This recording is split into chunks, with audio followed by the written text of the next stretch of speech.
churches, and luxury hotels in Sri Lanka.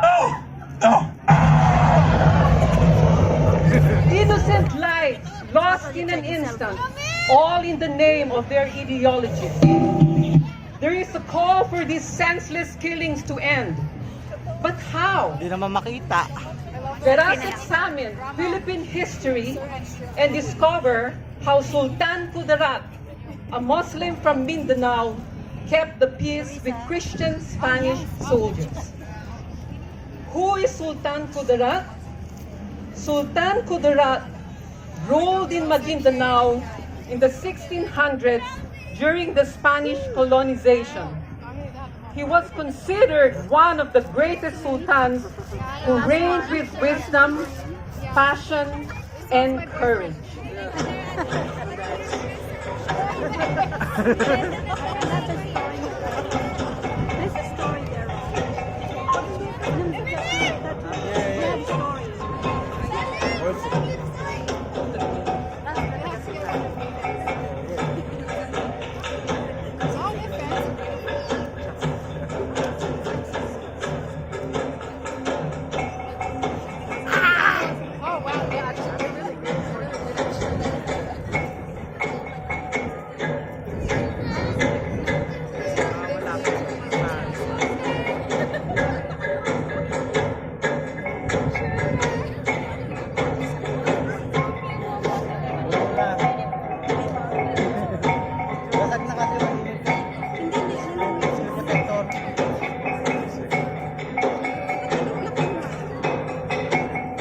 As a young man, he learned the art of sword fighting and fought battles to protect the land, its trading port, and his people from Spanish invasion. Sultan Kudarat was a descendant of a political leader who brought Islam to Mindanao in the 14th century. As a devout Muslim, he was known to be a man of faith, and he prayed every morning. But yet, he respected Christianity and sought peace. In 1645, in a peace treaty with the Spaniards, Sultan Kudarat gave orders to protect Jesuit missionaries who preached Jesus in the Moro land. The Jesuit priests were privileged to preach Jesus. Okay. Oh, that's awesome.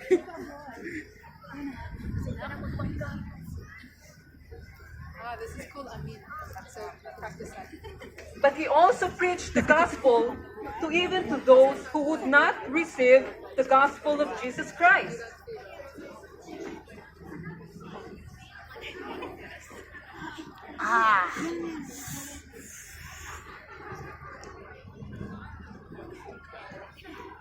But for a decade, the Spanish Christians and the Maguindanao Muslims lived in peace.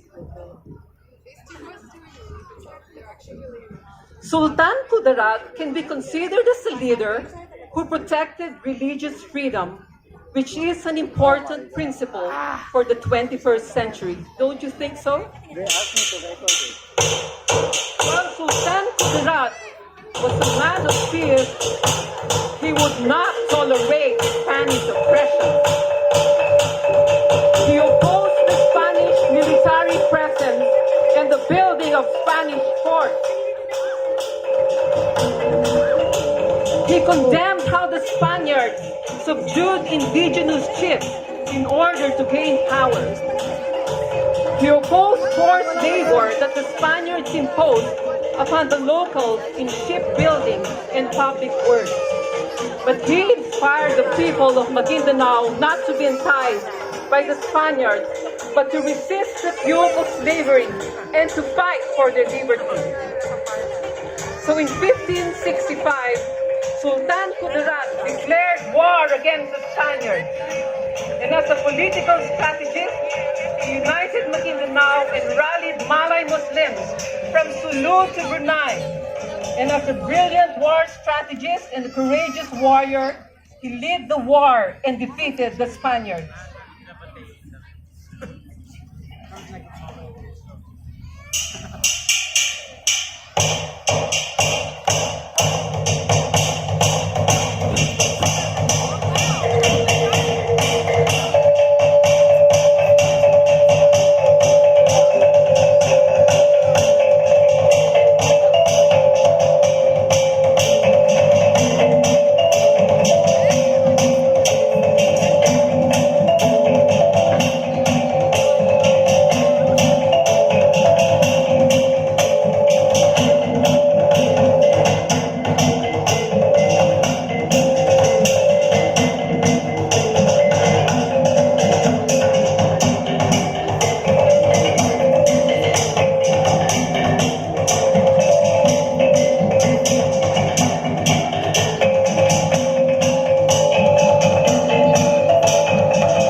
Even with their weaponry, and Mindanao became a very progressive country.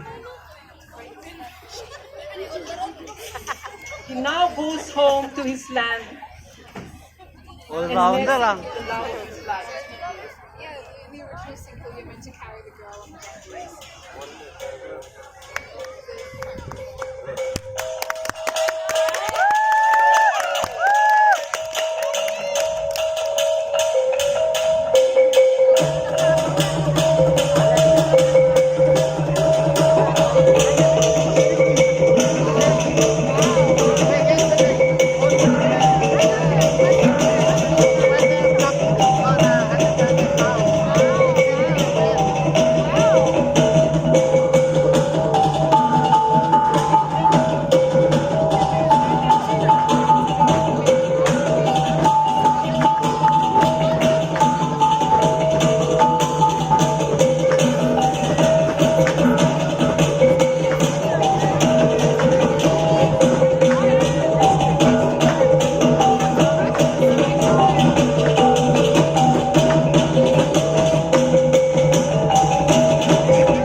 With a decisive victory, Sultan Kudarat reigned in peace for the rest of his life.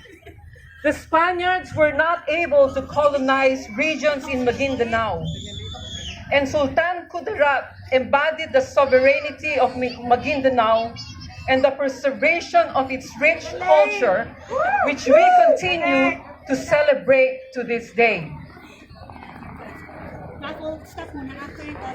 So up to this present moment, we continue to celebrate Sultan Kudarat festivals every year in Maguindanao.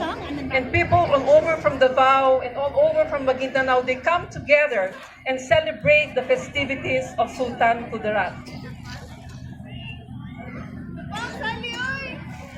And in the 1900s, because of the greatness that they have recognized, Sultan Kudarat was considered one of the heroes, and it was given a presidential decree by President Marcos himself, declared that he is one of the heroes of the Philippines.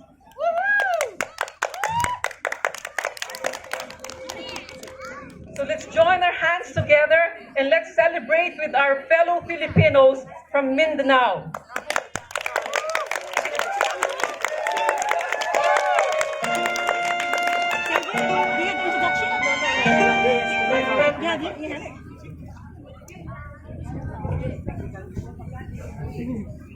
Palagi naman.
noble goal.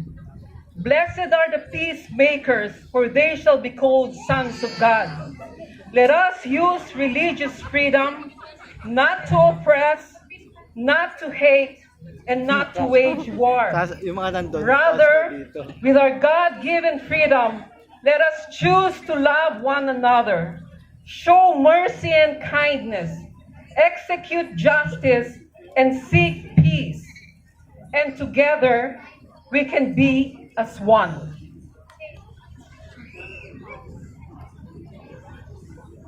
Okay.